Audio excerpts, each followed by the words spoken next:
They wrote me into a listing like I was a lamp.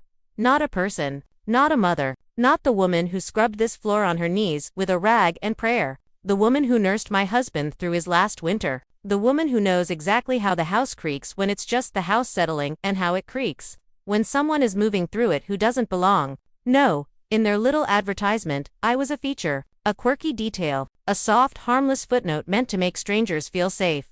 A sweet elderly owner. I still hear it the way you hear a rude word whispered behind your back. Sweet, elderly owner. Like I was a jar of honey tucked on a shelf. Like I was an old quilt folded away in a cedar chest. Like I was something that might appear in the background, but would never take up space in the foreground. I'm Eloanne Winnie Gray, 73, grandmother of 2, soprano in the church choir. The kind that can still hold a high note long enough to make the children's eyes go wide and the old men sit up straighter. I have arthritis in my knuckles and a stubbornness in my spine that hasn't softened with age the way people expect it to. I live in a small house on a tree-lined street, where the maples throw their shadows like lace across the porch in the afternoons. The paint is peeling near the steps. The rosebush by the walkway has thorns mean enough to remind you it's alive. The mailbox sticks if you don't lift it just right. It's not glamorous. It's home. It's the only place my heart relaxes without asking permission. Or at least it was. Now I live in a nursing home most days. Not because I've lost my mind, but because my hip decided to rebel last year and the doctor looked at me like I was a fragile vase. Just until you're steady, he said. That's what they always say. Just until. Like until is a doorway you can walk through whenever you want. The truth is, the older you get, the world starts building little fences around you and calling them help. Soft fences. Well-meaning fences. But fences all the same. The nursing home smells like clean sheets and canned peaches. The hallways are too bright, the kind of bright that makes everyone look tired. There's a television in the common room that plays game shows with laughter too loud to be real. There are women who once ran households and raised children and now wait for someone to visit like it's a holiday they've been promised but never arrives. I've seen what abandonment does in slow motion. It doesn't explode. It erodes. Like water wearing down stone. So when I tell you what happened, understand this. My story isn't just about a house. It's about a line people cross when they decide an old woman's life is a resource. It's about the way greed can wear the mask of family. It's about the quiet violence of being treated like you're already gone. My husband, Calvin, built this house with his own hands and a back that never learned how to rest. He was a man who measured twice and cut once, who believed in paying things off, who believed a roof should mean safety. He worked at the post office for 36 years. Rain, heat, Christmas rush, all of it so that one day we could sit on this porch and no bank could take it from us. He used to stand in the doorway at night, keys in his hand, and say, "As long as this house is ours, Winnie, you'll always have a place to land."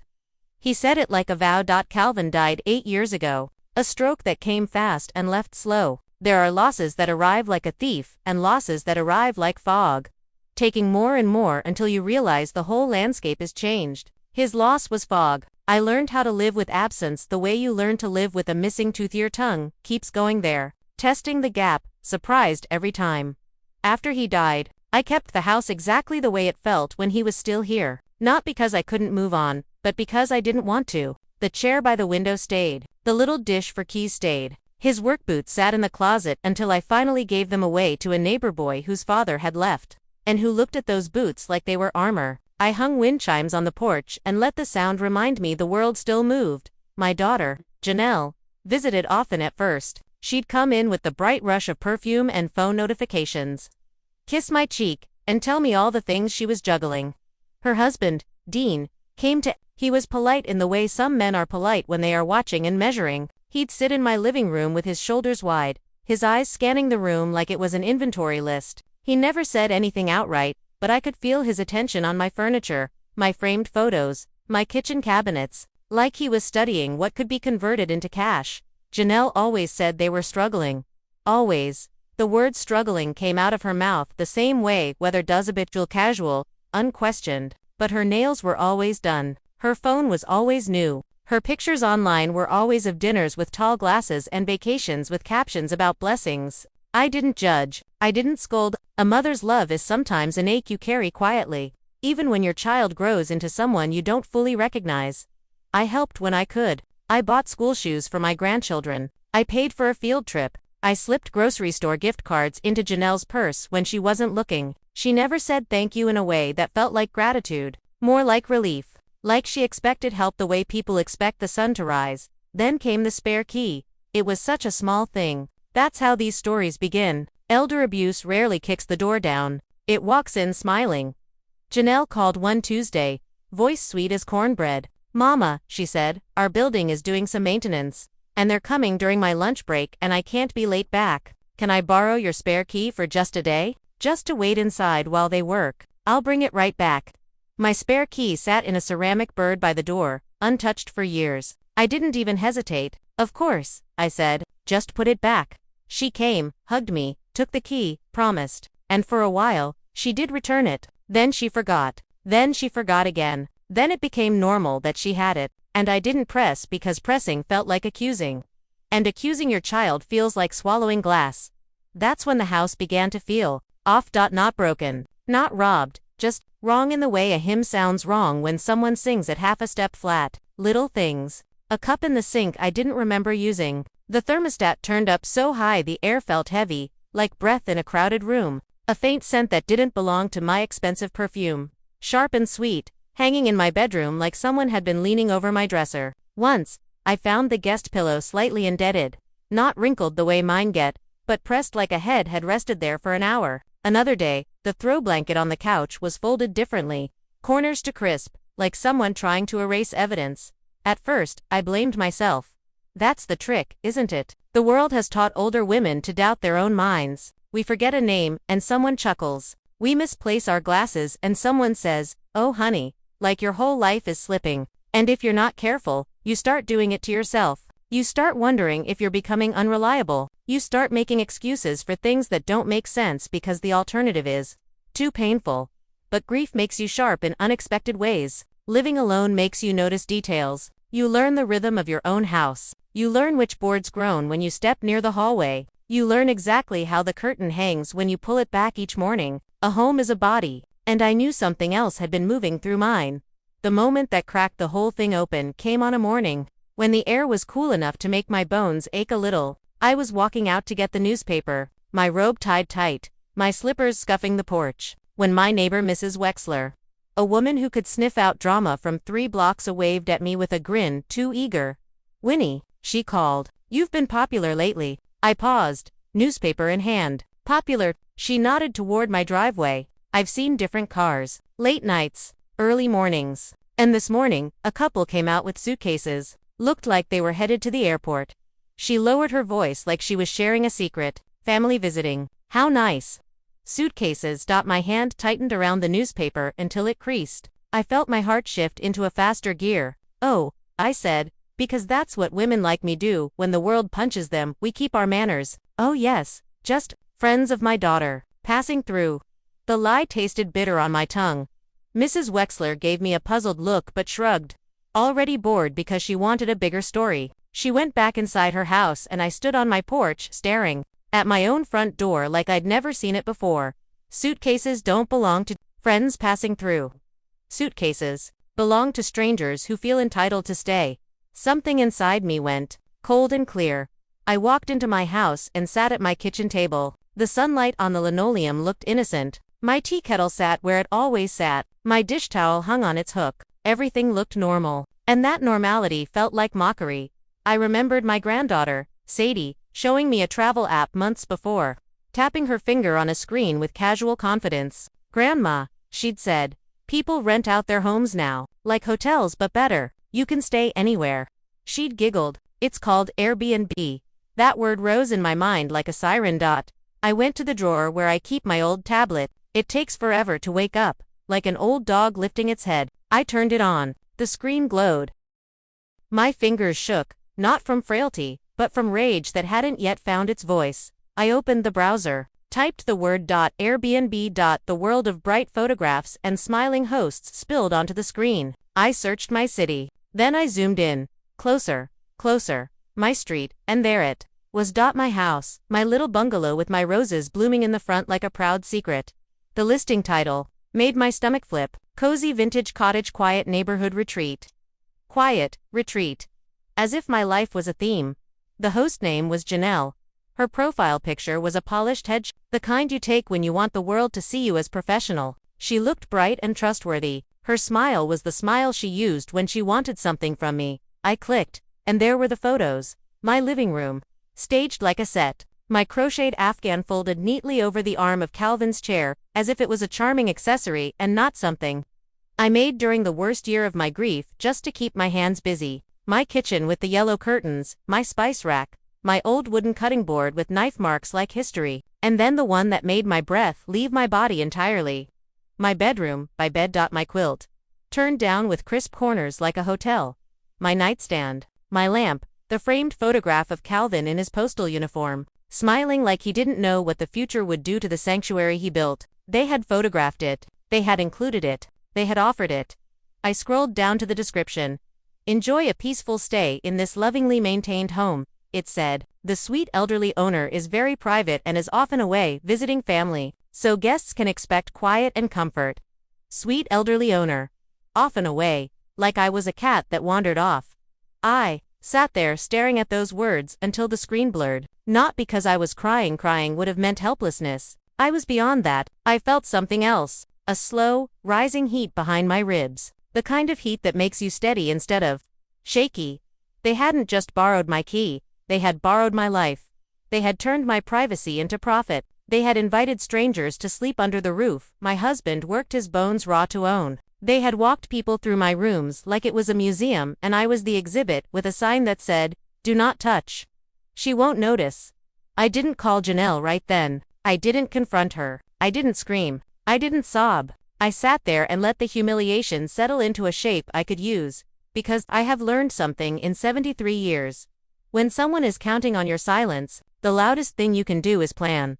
For 2 days, I walked through my house as if I was watching it from above. I touched the door frames. I looked at my towels. I smelled my sheets. Everything felt violated, not in a dramatic way, but in a lingering way, like smoke after a fire. I washed what I could. I opened windows. I prayed, but the prayer was not gentle. It was the kind of prayer you say through clenched teeth, asking God not for peace but for strength.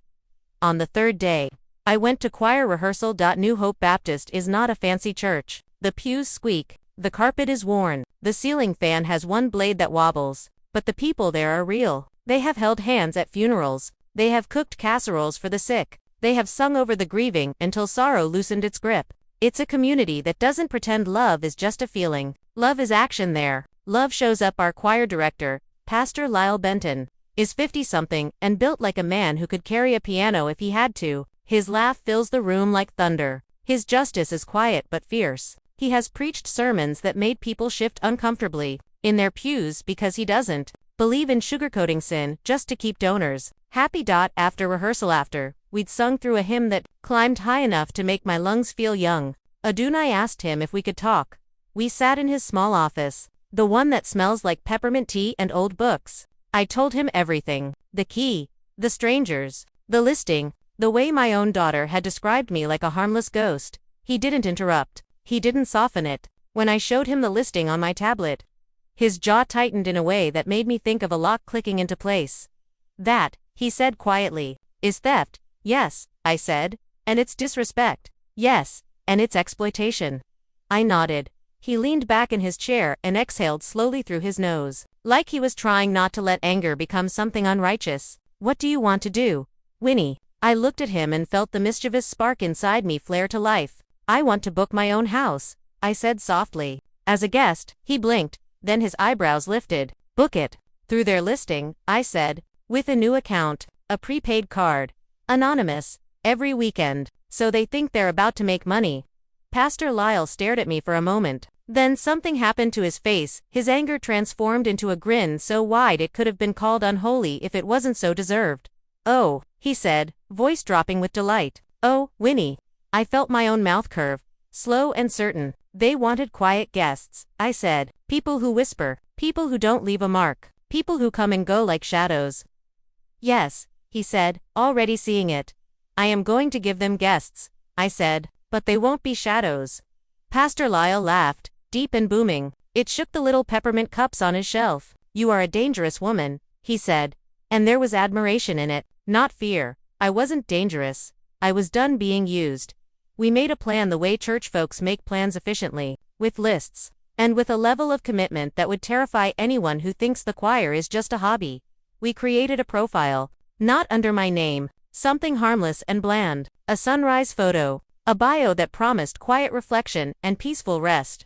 The irony was so sweet I could taste it. We gathered money in small cash, donations and marked, quiet, like a collection plate but for justice. We bought a prepaid card from the pharmacy. I smiled at the cashier the same way I always smile. Sweet elderly woman, right? No one suspects the grandmother buying her own revenge next to the greeting cards.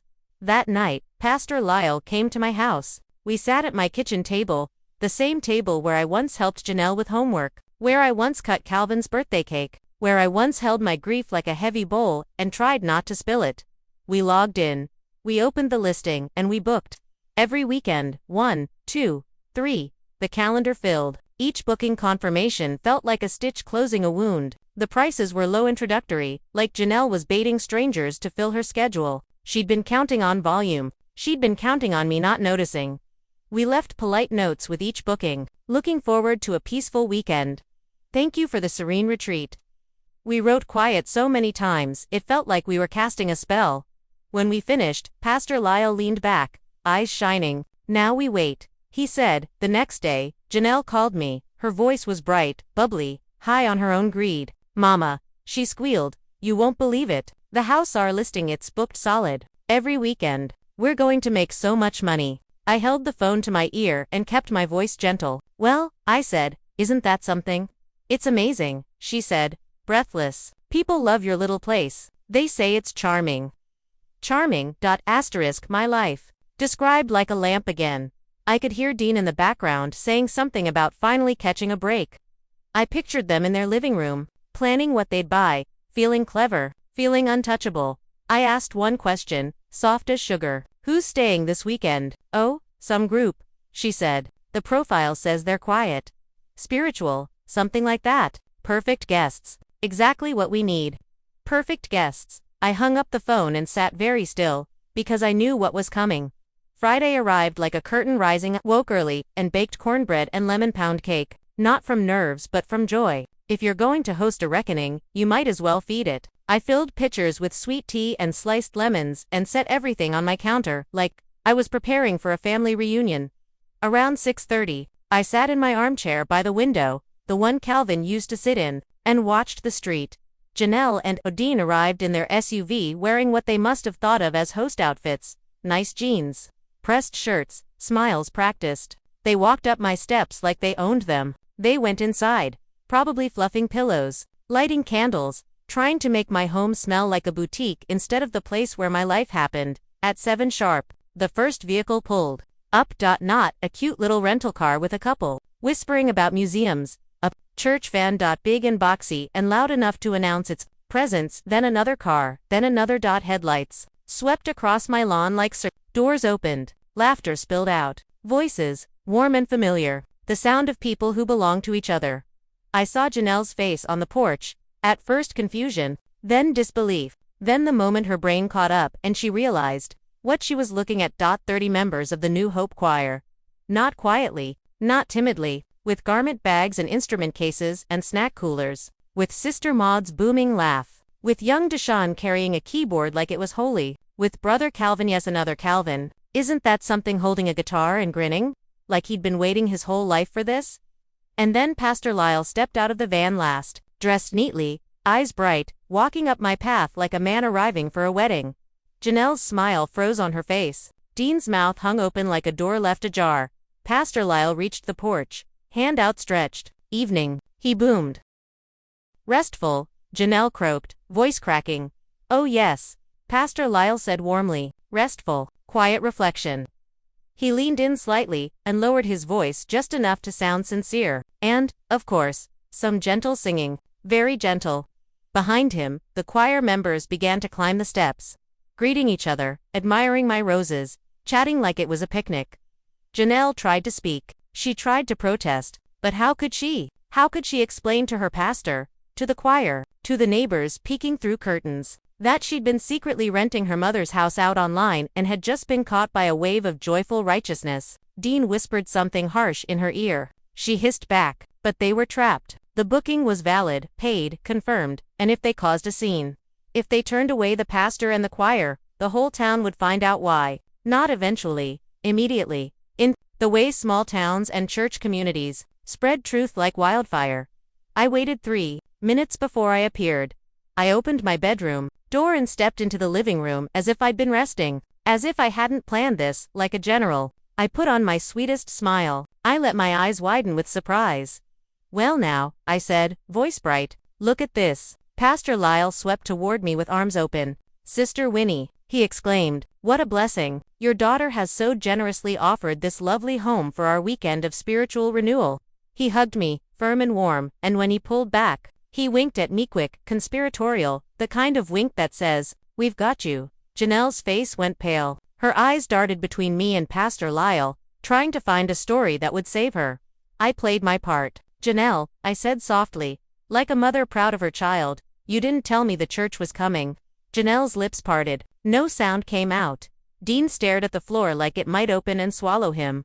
Pastor Lyle clasped his hands together. "We're so grateful," he repeated, louder now, as if gratitude might drown out guilt. "We've been needing a space to practice. The church basement is being painted, and this place has such sweet acoustics." Acoustics? That word landed on Janelle like a slap.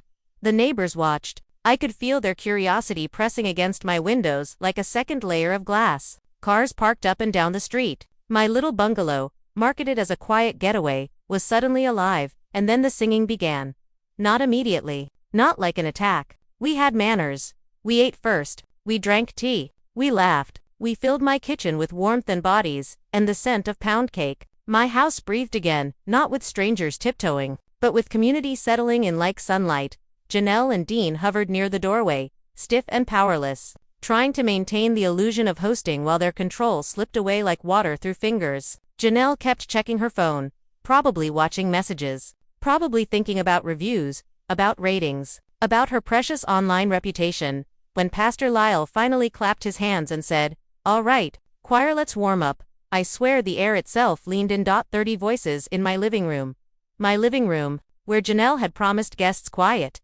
We started with scales, gentle at first, then fuller, sopranos rising, altos grounding, tenors lifting, basses rolling like thunder under everything. The house vibrated. The picture frames hummed faintly. The windows seemed to hold their breath. And when we launched into a hymn, one of those old ones that climbs and climbs until you feel like you're standing on a mountain, my heart did something it hadn't done in months. It expanded. I watched Janelle's face as the sound filled every corner of the house she had tried to monetize. Her expression moved through stages: panic, disbelief, anger, and finally, something like resignation. Dean muttered something under his breath and stomped out to the driveway, where he sat in the car, like a man waiting out a storm. We sang for hours, not cruelly, joyfully. We sang until the walls felt cleansed, until the air felt mine again, until the house remembered what it was supposed to hold. Not strangers with suitcases, but people who knew my name. That weekend was only the first. The next Friday, they got another booking confirmation. Another quiet retreat. Another van. Another round of harmonies. So bright and loud, it felt like the house itself was laughing. Janelle tried to cancel after the second weekend. She couldn't without penalties. She tried to message the guest profile. Pastor Lyle responded politely. "We so appreciate your hospitality. Looking forward to another peaceful weekend of reflection and gentle song." Gentle. By the third weekend, Janelle's voice on the phone sounded strained. "Mama," she said, "we need to talk." I kept my tone mild. "About what, honey?" "You know," she snapped, then caught herself and forced sweetness back into her voice like reapplying lipstick. "About the house, about boundaries." Boundaries. Isn't it funny how people use that word when they mean control? I let her sweat for one more day. Not because I'm cruel, because I'm old enough to know timing matters. When Janelle and Dean finally came to my house, they arrived without their host, Smiles. They looked like people who had been awake too many nights. Like people who had been losing money and sleep and pride all at once. They sat on my couch, stiff as mannequins. I poured myself tea and didn't offer them any until they asked. That's what power looks like when you're a grandmother. It's not shouting. It's deciding who gets sugar. Janelle spoke first, dropping the fake sweetness like a curtain. "Okay," she said. "We took the listing down." I waited. Dean cleared his throat. Winnie, we were just trying to make ends meet. By renting out my home, I said calmly, without telling me. Janelle's eyes flashed. You're not even here half the time anymore. That's when I leaned forward. Slowly the room got quieter. Even the old clock on the wall seemed to listen. I am here, I said, voice soft and dangerous. Even when my body is in a nursing home. Even when my hip is healing. Even when you think no one is watching. I am here. This house is my life. It is not your side hustle. Janelle opened her mouth, then closed it. I continued, each word precise. You took my key. You invited strangers into my rooms. You let them sleep in my bed. You photographed my marriage and called it decor. And you described me like a cute inconvenience. Her face reddened. We didn't think you'd notice. I finished for her. Dean shifted uncomfortably. I took a sip of tea. Let the silence stretch until it became uncomfortable enough to feel like truth. Then I said, here is what will happen now. Janelle's chin lifted, defiant, as if she still thought she had the right to negotiate. I held out my hand. My key. Janelle hesitated, then dug in her purse and placed it on the coffee table like a surrender flag. Tomorrow, I said. The locks are being changed. Dean started to protest. Now, Winnie, no, I said. And the word was small but absolute. You will not have access to this home unless I invite you. You will call before you come. You will knock. You will wait to be welcomed. Janelle's eyes filled with something: anger, shame, fear. You're punishing us. I am protecting myself, I said. There is a difference. Then came the part that made Janelle's breath catch. And Sunday, I said, you are coming to church. Janelle blinked. What? You'll sit in the front row, I said. You'll listen to Pastor Lyle preach about honoring your mother. And after service, you'll apologize to him and to the choir for making my home a stage for your greed. Dean's face tightened. That's humiliating. Yes, I said gently. It is. Janelle's eyes burned. You can't make us do that. I smiled, just a small curve of my mouth. Not sweet, not cruel, just honest. I can't make you, I said. But if you want a relationship with me, you will do it. Because I am not your sweet elderly owner. I am your mother, and you will not use me again. They left in silence. The kind of silence that follows a storm when the air is still heavy with electricity. They came to church. They sat in the front row. Pastor Lyle preached a sermon that did not flinch. He talked about sacred trust. He talked about greed in family clothing. He talked about the quiet ways people steal from the vulnerable and call it necessity. He didn't use names, but the pews have ears and everyone knew. Janelle stared straight ahead the whole time, her face stiff. Dean's jaw worked like he was chewing bitterness. After the final hymn, they apologized. Not beautifully, not freely, but they did it. And in a church, even forced humility has power because it is public. It makes the truth communal. It makes it harder to hide in private again. When they left that day, my relationship with them had changed shape. It wasn't warm the way it used to be, but it was real. There are relationships that survive only on pretense. When pretense dies, you learn what was actually there.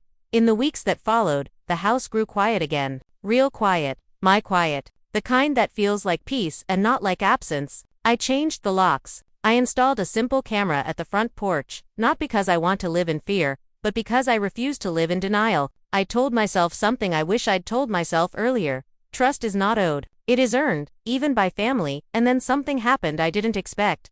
One afternoon, Lily, my oldest grandchild, 17 now, eyes sharp as mine, came to visit me at the nursing home. She brought me a little bag of lemon drops and a homemade card with a crooked heart drawn on the front. She sat beside my bed, swinging her legs like she used to when she was little.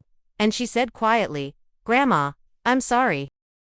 I didn't ask for details. I didn't make her carry her mother's shame. I just reached out and took her hand. Her fingers were warm, young, still full of possibility. I'm not alone," I said softly, thinking of the choir, thinking of Pastor Lyle, thinking of 30 voices filling my living room until it felt holy again. That's what I learned. I thought I was alone in my own house, but I wasn't. I just needed to stop being quiet about being hurt.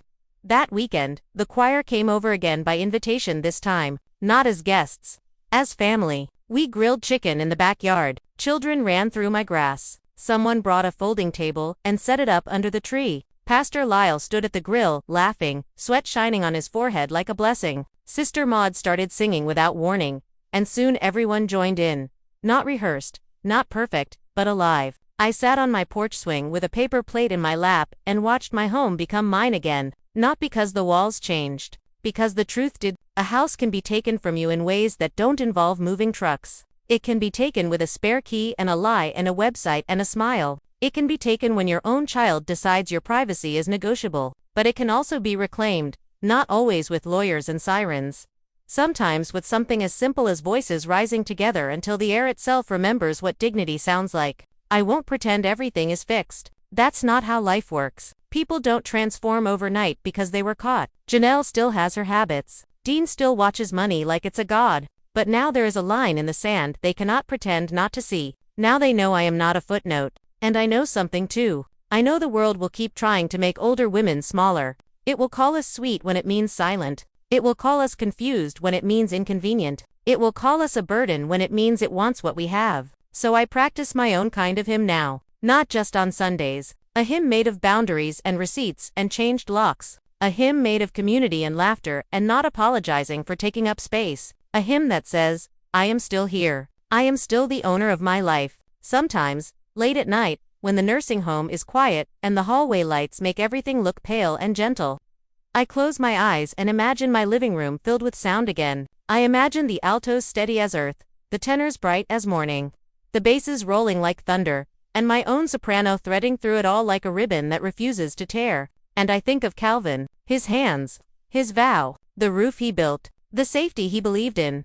I wish I could tell him the world tried to turn our sanctuary into a commodity. I wish I could tell him I didn't let it, but maybe he already knows. Maybe that's what love is, when someone is gone an invisible witness that still matters. I don't know what will happen when I'm no longer here to guard this house. Maybe my daughter will grow into a better version of herself. Maybe she won't. Maybe Lily will inherit my stubbornness and my sense of justice and my love for a home that holds stories in its walls. What I do know is this. Aging does not mean vanishing. Not if you refuse. Not if you keep your voice. Not if you remember that sweet can also mean sharp, like tea with lemon. Like truth delivered with a smile that doesn't flinch. They tried to rent out my silence, but I had a choir. And a key is a small thing, until the wrong person holds it. Now the key is back in my hand. And when I hear my house settle at night, when I hear the boards creak and the wind chimes sing, I don't wonder anymore if someone is moving through my rooms unseen. I know exactly who belongs there. And I know, in the quiet after all that noise, that the sweetest sound in the world isn't strangers praising your charming vintage getaway. It's the soft click of your own front door closing behind you, and the certainty, deep in your bones, that you are home.